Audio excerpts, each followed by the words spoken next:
안녕하세요. 돈과 살이 되는 알짜배기 정보들만 알려드리는 자유인입니다. 나라에서 주는 돈 받을 수 있는데도 몰라서 못 받으면 너무나 억울한 일 아니겠습니까? 오늘 제가 우리 어르신들 한 분 한 분 모두 이해하실 수 있도록 세상에서 가장 쉽고 자세하게 2025년도 기초수급자 조건에 대해서 설명해 드리겠습니다. 복잡한 계산 제가 하나부터 열까지 다 풀어드릴 테니 그저 편안한 마음으로 따라오시기만 하면 됩니다.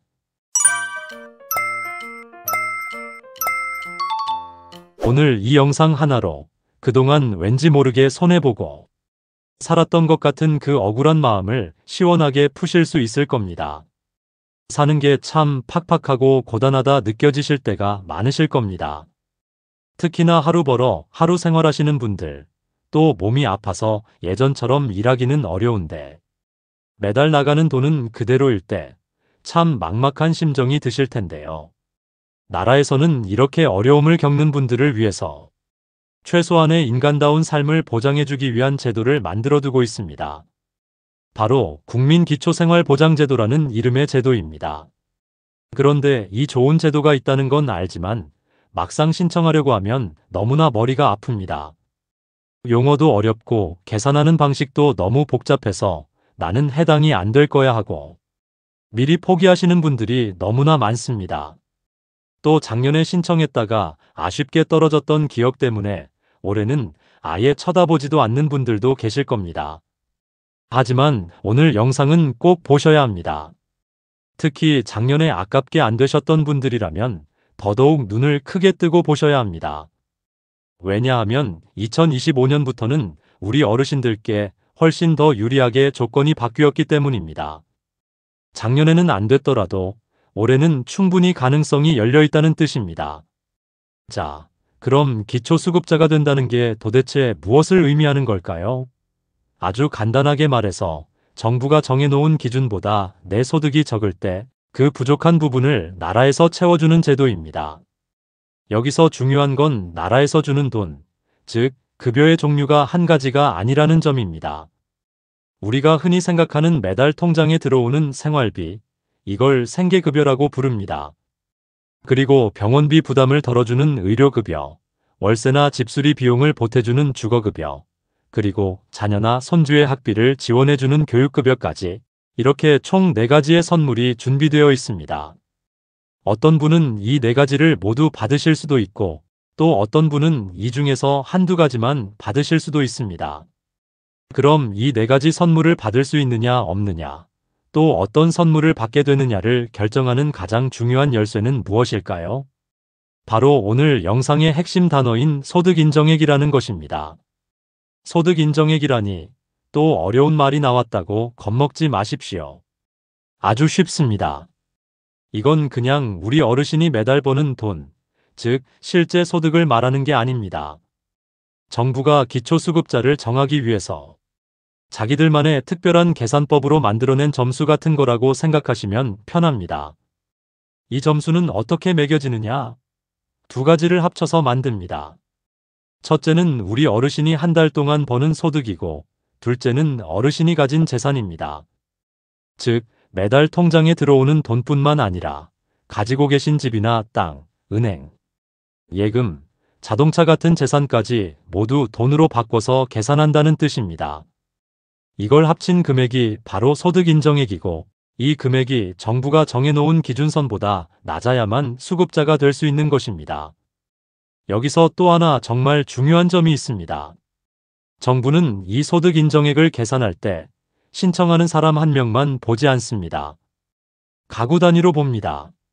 만약 어르신이 혼자 사신다면 어르신 한 분의 소득과 재산만 보겠지만 만약 배우자와 함께 사신다면 배우자의 소득과 재산까지 모두 합쳐서 계산합니다. 자녀와 함께 산다면 자녀의 소득과 재산까지도요. 이렇게 한 지붕 아래에서 같이 살면서 생계를 같이 하는 사람들을 하나의 보장가구라고 부르고 이 가구 전체의 소득인정액을 가지고 심사를 하는 겁니다. 그래서 지금부터 우리는 이 복잡해 보이는 소득인정액이라는 점수를 어떻게 계산하는지 그 과정을 속속들이 파헤쳐 볼 겁니다. 그냥 말로만 설명하면 어려우니 우리와 비슷한 상황에 있는 가상의 인물을 한 분 모시고 그분의 상황을 예로 들어서 차근차근 계산해 보겠습니다. 그러면 우리 어르신들도 아하, 저렇게 계산하는 거구나. 그럼 내 상황에 맞춰서 계산해 보면 되겠네 하고 쉽게 감을 잡으실 수 있을 겁니다. 자, 여기에 서울 마포구의 한 작은 임대 아파트에 혼자 사시는 김영희 어르신이 계십니다. 올해 연세는 72살이십니다. 영희 어르신은 아직 정정하셔서 동네 상가에서 일주일에 3번 파트타임으로 청소 일을 하십니다. 이 일을 해서 한 달에 60만 원을 버십니다. 멀리 사는 아들이 매달 어머니 용돈 쓰시라고 20만 원씩 통장으로 보내드리고 있습니다. 그리고 나라에서 주는 기초연금도 꼬박꼬박 받고 계십니다. 영희 어르신의 재산을 한번 볼까요? 지금 살고 계시는 아파트의 전세 보증금은 5천만 원입니다. 은행 통장에는 평생 아끼고 모은 돈 800만 원이 들어 있습니다. 10년도 더 된 낡은 중고차가 한 대 있는데 자식들이 힘들게 사준 거라 팔지도 못하고 가지고 계십니다. 이 자동차의 현재 가치는 200만 원 정도라고 합니다. 한편 몇 년 전 무릎이 아파서 수술을 받느라 은행에서 빌린 대출금 1,000만 원이 아직 남아 있습니다. 자, 이제 이 김영희 어르신의 소득 인정액을 계산해서 과연 2025년에는 기초수급자가 되실 수 있을지 함께 알아보겠습니다. 이 과정이 바로 우리 어르신들이 직접 본인의 상황을 점검하는 과정이 될 겁니다. 소득 인정액은 소득평가액과 재산의 소득 환산액 이 두 가지를 더해서 만든다고 말씀드렸죠. 먼저 첫 번째 관문인 소득평가액부터 계산해 보겠습니다. 소득평가액이란 말 그대로 어르신이 버는 여러 종류의 소득을 정부의 기준으로 다시 평가한 금액을 말합니다. 첫 번째 단계는 어르신의 소득 중에서 어떤 것이 계산에 포함되는지 가려내는 것입니다. 정부는 모든 소득을 다 계산에 넣지는 않습니다. 예를 들어 퇴직금이나 장례를 치르고 받은 부의금, 보험금 또는 자녀에게 받은 축의금이나 장학금 같은 비정기적인 돈은 소득으로 보지 않습니다. 또 미취학 아동을 돌보며 받는 아동 보육료나 유치원비, 아이들 양육수당 같은 일부 복지급여도 소득 계산에서 제외됩니다. 하지만 김영희 어르신의 경우를 볼까요? 청소 일을 해서 버는 돈 60만 원, 이것은 근로소득에 해당합니다. 아들이 매달 보내주는 20만 원은 사적 이전 소득이라고 부릅니다. 그리고 나라에서 받는 기초연금은 공적 이전 소득에 속합니다.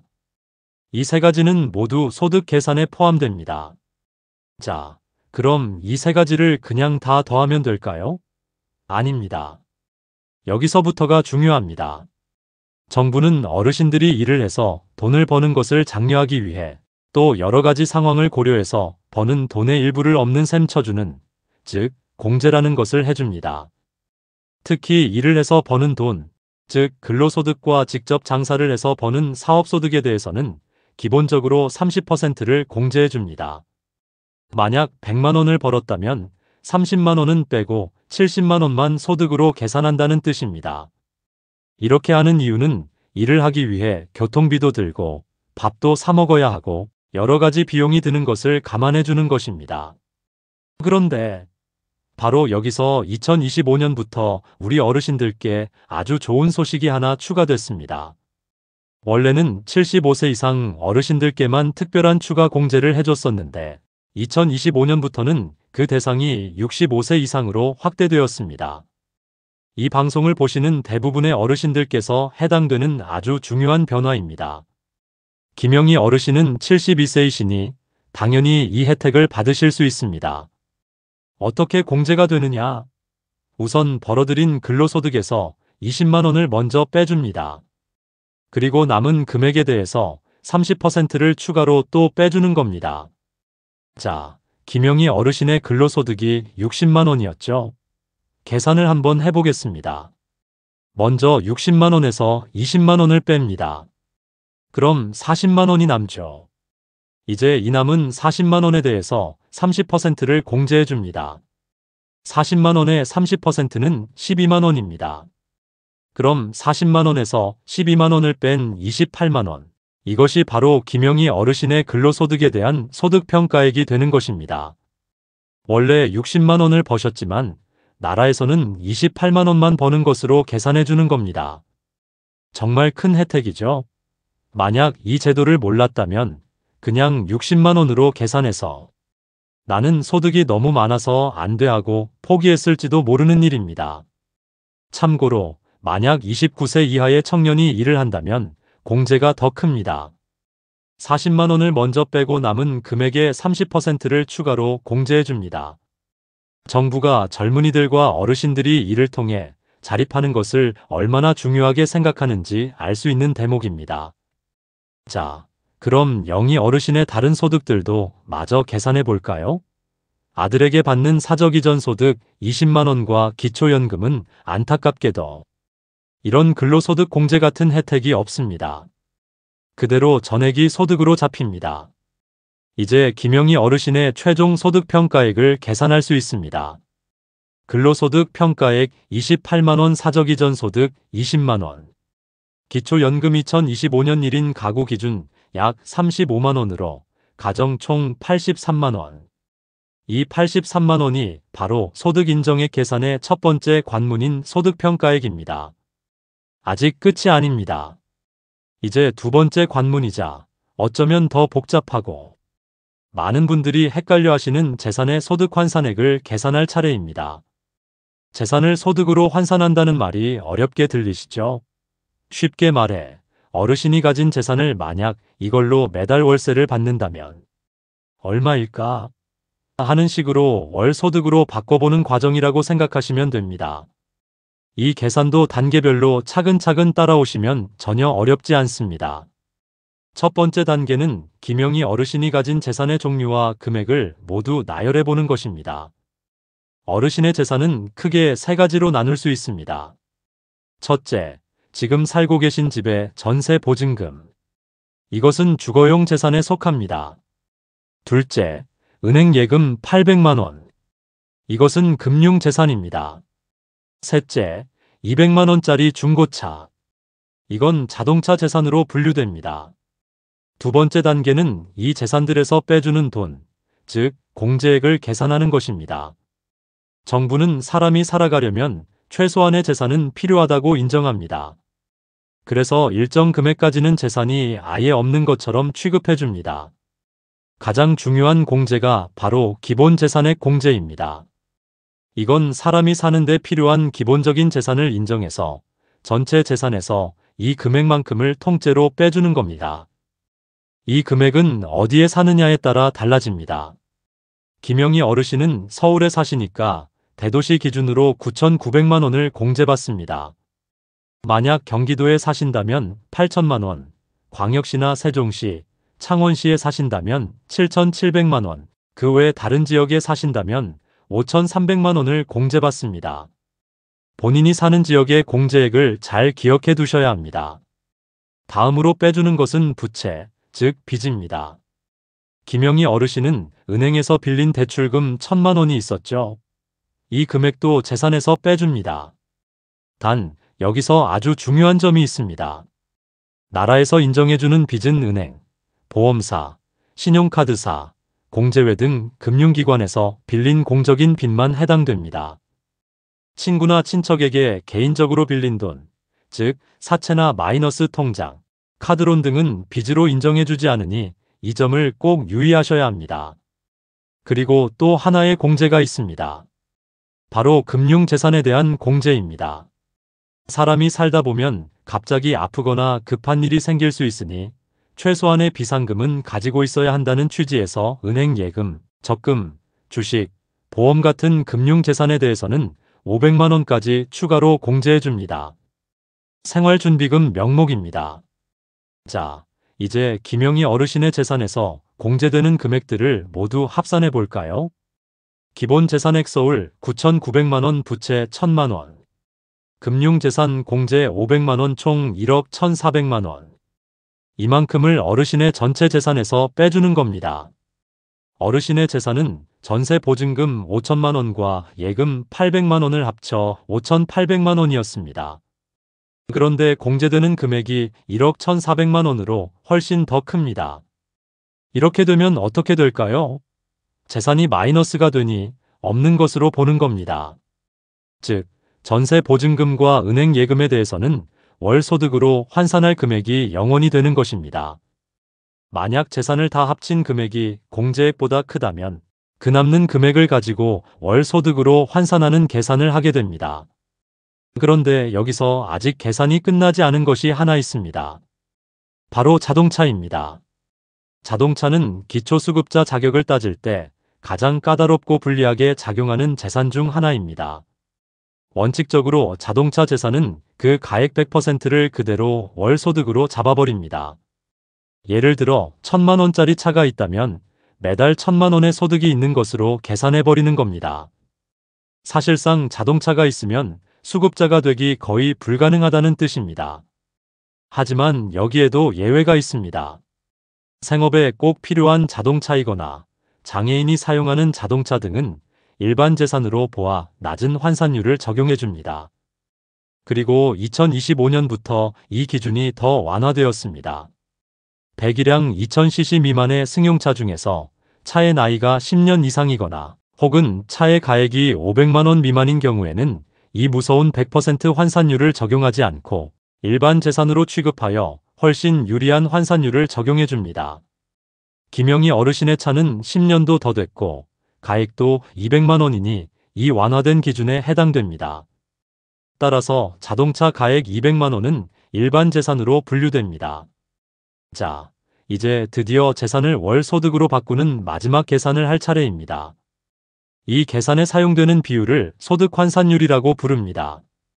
이 비율은 재산의 종류에 따라 다르게 적용됩니다. 주거용 재산집, 전월세 보증금 등 연 1.04%, 일반 재산 토지, 건축물, 자동차 등 연 4.17%, 금융재산 예금, 주식, 보험 등 연 6.26%. 김영희 어르신의 경우에는 주거용 재산과 금융재산은 아까 기본 공제액보다 적어서 모두 0원이 되었습니다. 남은 것은 일반 재산으로 분류된 자동차 200만 원뿐입니다. 이 200만 원에 일반 재산 소득 환산율인 연 4.17%를 적용해 보겠습니다. 200만 원 4.17% 83,400원. 이것은 연간 소득이므로 월 소득으로 바꾸기 위해 12로 나누어야 합니다. 83,400원 12개월 6,950원. 드디어 나왔습니다. 김영희 어르신의 최종 재산의 소득 환산액은 바로 6,950원입니다. 200만 원짜리 재산이 있지만 나라에서는 한 달에 약 7,000원의 소득이 있는 것과 같다고 보는 겁니다. 이제 모든 준비가 끝났습니다. 마지막 단계는 우리가 계산한 두 가지 금액, 즉 소득평가액과 재산의 소득 환산액을 더하는 것입니다. 이것이 바로 김영희 어르신의 최종 소득 인정액이 됩니다.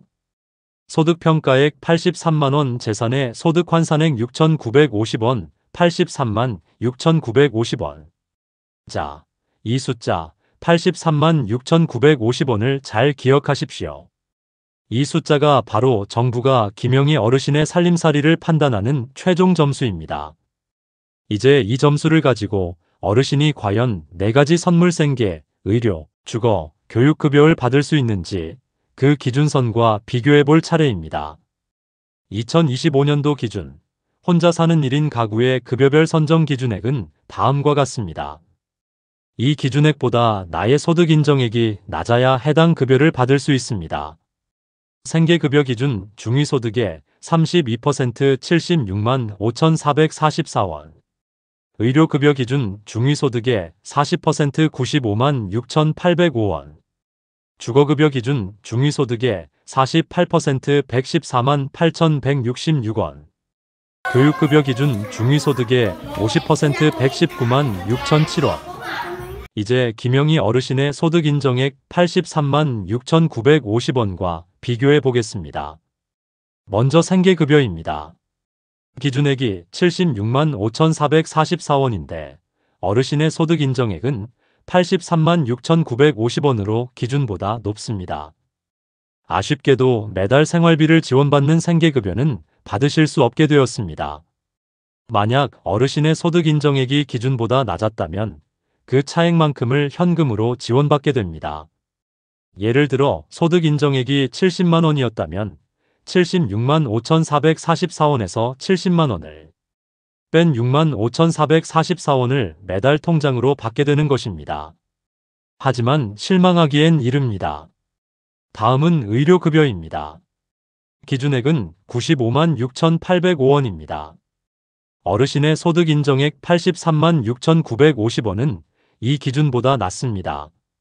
드디어 됐습니다. 김영희 어르신은 의료급여 수급자가 되실 수 있습니다. 이제 병원에 가실 때 진료비 부담을 크게 덜 수 있게 된 것입니다. 동네 의원은 1,000원, 큰 병원은 2,000원 정도의 아주 적은 비용으로 진료를 받고 약값도 거의 지원을 받게 됩니다. 다음은 주거급여입니다. 기준액은 114만 8,166원으로 의료급여 기준보다 더 높습니다. 당연히 어르신의 소득 인정액보다 훨씬 높으니 주거급여도 받으실 수 있습니다. 어르신은 전세로 살고 계시니 정부에서 정한 기준 임대료 범위 안에서 매달 월세 지원을 받으실 수 있습니다. 서울 1인 가구의 경우 2025년 기준 최대 35만 2천원까지 지원되니 살림에 정말 큰 보탬이 될 겁니다. 마지막으로 교육급여입니다. 기준액은 119만 6,007원으로 가장 높습니다.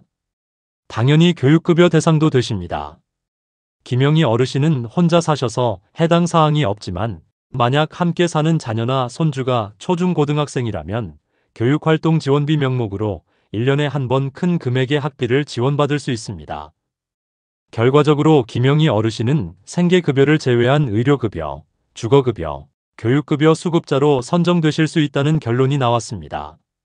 만약 어르신이 2025년에 완화된 65세 이상 근로소득 공제나 자동차 재산 기준 완화 내용을 몰랐다면 혹은 재산에서 빼주는 여러 공제 항목들을 꼼꼼히 챙기지 못했다면 소득 인정액이 훨씬 더 높게 계산되어 이 모든 혜택을 놓쳤을 수도 있습니다. 아는 것이 얼마나 중요한지 다시 한번 깨닫게 되는 순간입니다. 오늘 저와 함께 김영희 어르신의 사례를 통해 아주 복잡하고 머리 아팠던 소득 인정액 계산 방법을 하나하나 뜯어봤습니다. 어떠신가요? 막연하게만 느껴졌던 기초수급자 제도가 이제는 조금 가깝게 느껴지시나요? 가장 중요한 핵심을 다시 한번 정리해드리겠습니다. 기초수급자가 될 수 있느냐 없느냐는 오직 소득 인정액이라는 하나의 숫자로 결정됩니다. 이 숫자는 내가 버는 소득과 내가 가진 재산을 합쳐서 만듭니다. 소득을 계산할 때는 특히 일을 해서 버는 돈은 정부가 여러 가지 방법으로 많이 빼준다는 사실, 그리고 2025년부터는 65세 이상 어르신들께는 그 혜택이 훨씬 더 커졌다는 사실을 꼭 기억하십시오. 재산을 계산할 때는 내가 사는 지역의 기본 재산액이 얼마인지, 은행 빚은 빼주는지, 자동차 기준은 어떻게 되는지를 꼼꼼하게 확인해야 합니다. 이런 공제 항목들을 하나라도 놓치면 결과가 크게 달라질 수 있습니다. 오늘 이 영상을 보시고 나도 한번 해볼 수 있겠다는 생각이 드셨다면 주저하지 마시고 신분증을 들고 가까운 동네 주민센터 행정복지센터를 찾아가 상담을 받아보시길 바랍니다. 오늘 제가 설명해 드린 내용을 바탕으로 본인의 소득과 재산 내역을 간단하게라도 종이에 적어서 가시면 훨씬 더 수월하게 상담을 받으실 수 있을 겁니다. 작년보다 기준이 많이 완화되었기 때문에 작년에 아쉽게 탈락하셨던 분들도 혹은 아예 신청할 엄두도 내지 못했던 분들도 2025년에는 새로운 기회가 생길 수 있습니다.